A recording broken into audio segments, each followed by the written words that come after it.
networks on this morning, and they said this is probably a rare opportunity to see McConnell smile. It is indeed a good morning for Senate Republicans. Over the course of the last, first last night and then this morning, I talked to Leader Pelosi.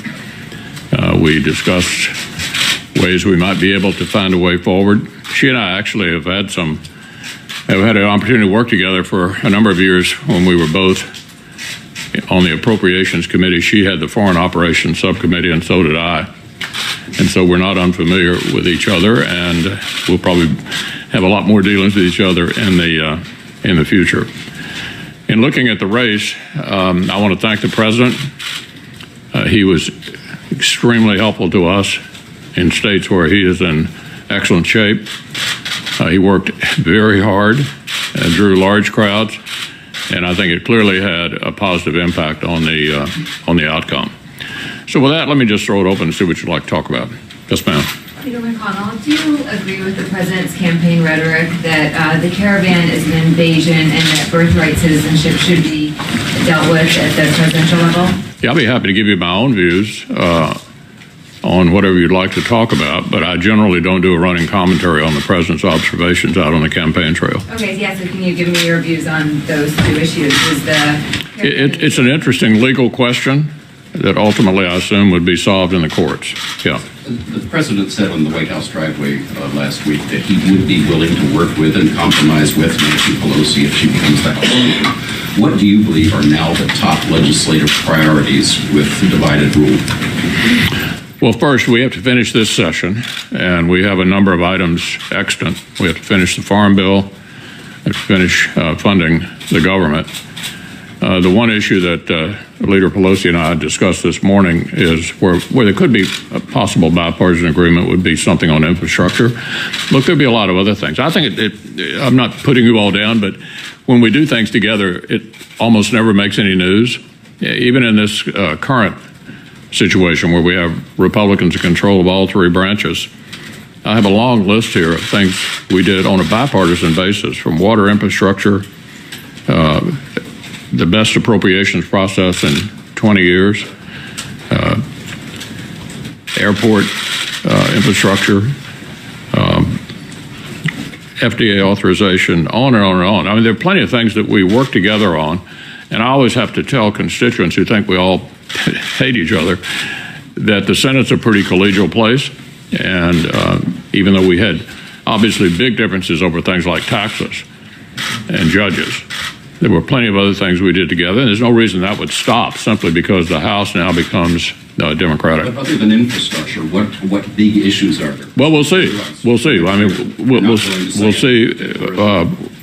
That will all be discussed. Yeah, so, will you insist on getting $5 billion for the President's border wall in this upcoming spending? Well, we're certainly going to try to help the President achieve what he'd like to do with regard to the wall and border security. And that'll obviously have to be done on some kind of bipartisan, some kind of bipartisan discussion. Mr. McConnell. Yeah.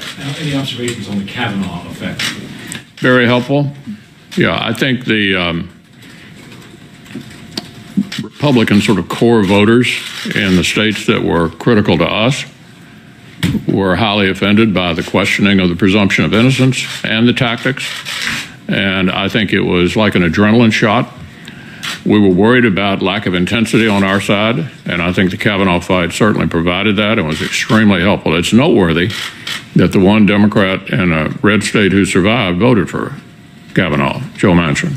You credited the President for his work for the Democrats and red states, but you obviously lost the House last night, too. So I'm wondering what kind of impact do you think the President's rhetoric in the last couple of weeks is having on your party, particularly with women voters and suburban voters and some of those key races? Yeah, I'm going to try not to have us waste our time on sort of routine questions about what the President may say at any given moment. Look, I'm here to talk about the Senate. We had a very good day.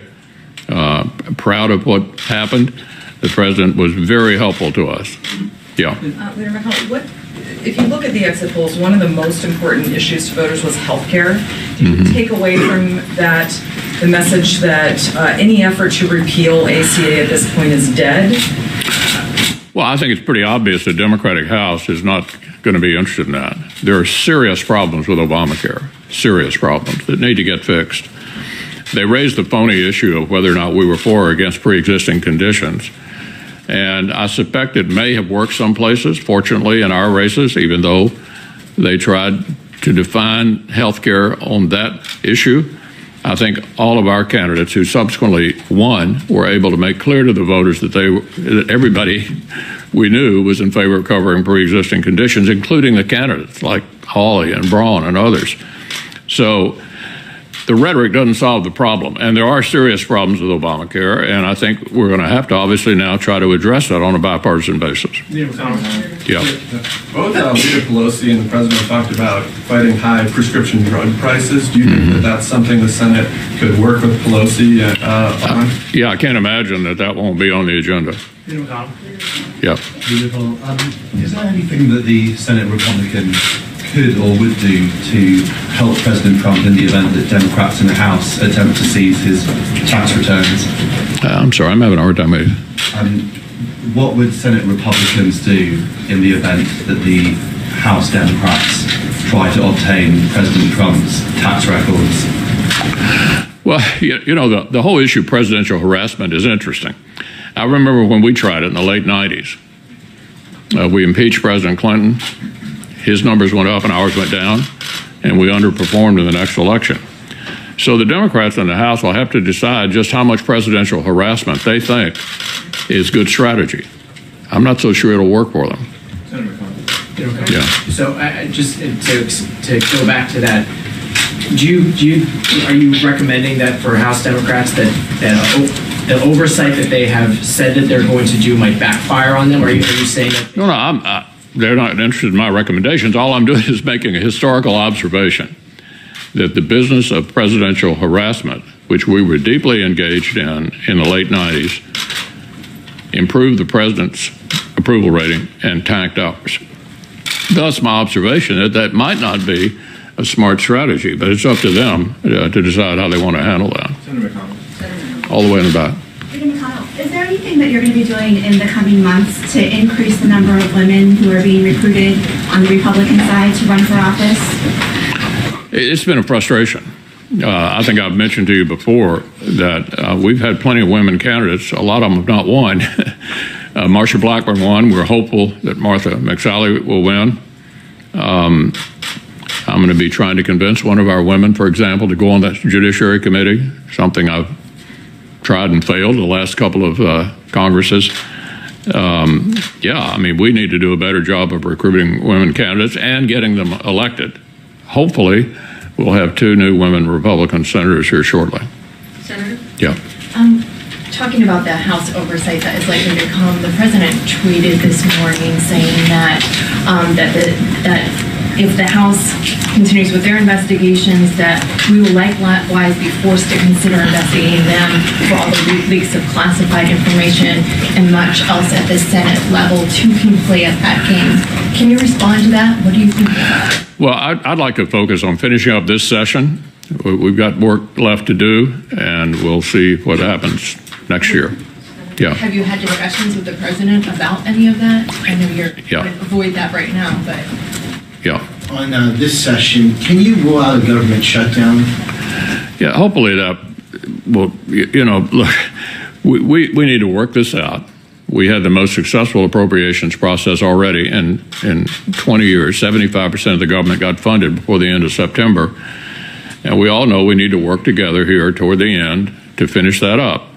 And we're going to do the best we can to try to achieve the president's priorities. And hopefully we will not be headed down that path. Senator? Yeah.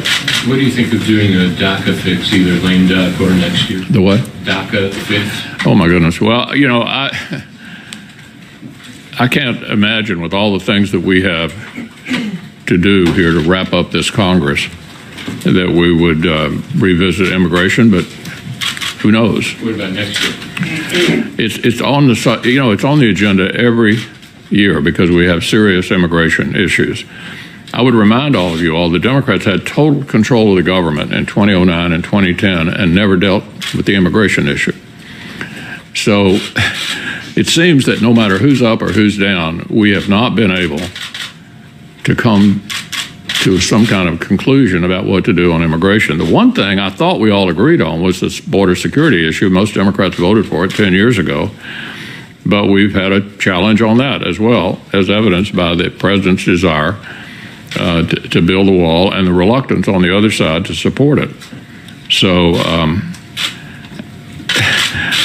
I can't imagine we'll do anything beyond trying to deal with this funding issue on the wall here at the end of the session. Senator McConnell. And Mike, just to follow up on that, the president had made a real issue out of it going to the midterms about the migrant caravan and the crisis that it was causing at the border. When you want to put immigration at the top of the list, and do you agree with the characterization the president used that it was a crisis from this migrant caravan that's coming? Well, that's sort of an executive branch issue about how to deploy security forces to deal with that. I'm sure the president will handle it skillfully. Do you believe it was a crisis? It's up. It's not a legislative issue. It's a question of how you want to deal with the security at the border. The president has wide latitude to do that, and he's taking advantage of the opportunities he has. Yeah. Senator McConnell, if Democrats do engage in aggressive oversight of the Trump administration, how will that impede your ability to work on the bipartisan fashion of the policy? I'm having a hard time hearing you. If Democrats do engage in the House in aggressive oversight of the Trump administration, would that impede at all your ability to work with a possible Speaker Pelosi on things like infrastructure? No, I don't think so. Yeah. Senator, on health care, if the judge in Texas rules to strike down all or part of Obamacare, how do you think Senate Republicans might respond to that? If what?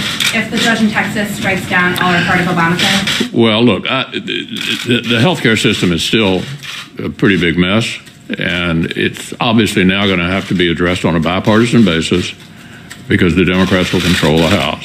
And I don't think anybody's satisfied with the status quo. And the American people have given us divided government, which they've given us most of the time since World War II. They seem to like divided government. And I think the message is figure out what you can do together and do it. And I think healthcare is still a crisis and needs to be fixed. Yeah. Senator McConnell, if House Dems push to expand Russia probes, do you think this is an effort to undermine the president? And is there potential to get out in front of the special counsel on this? Look, on the Senate side, the Senate Intelligence Committee has been looking at that issue, and we expect them to report at some point in the future. And I look forward. And so far, they've operated on a pretty bipartisan basis, Senator Burr, Senator Warner, and look forward to hearing what they have to say. Senator McConnell.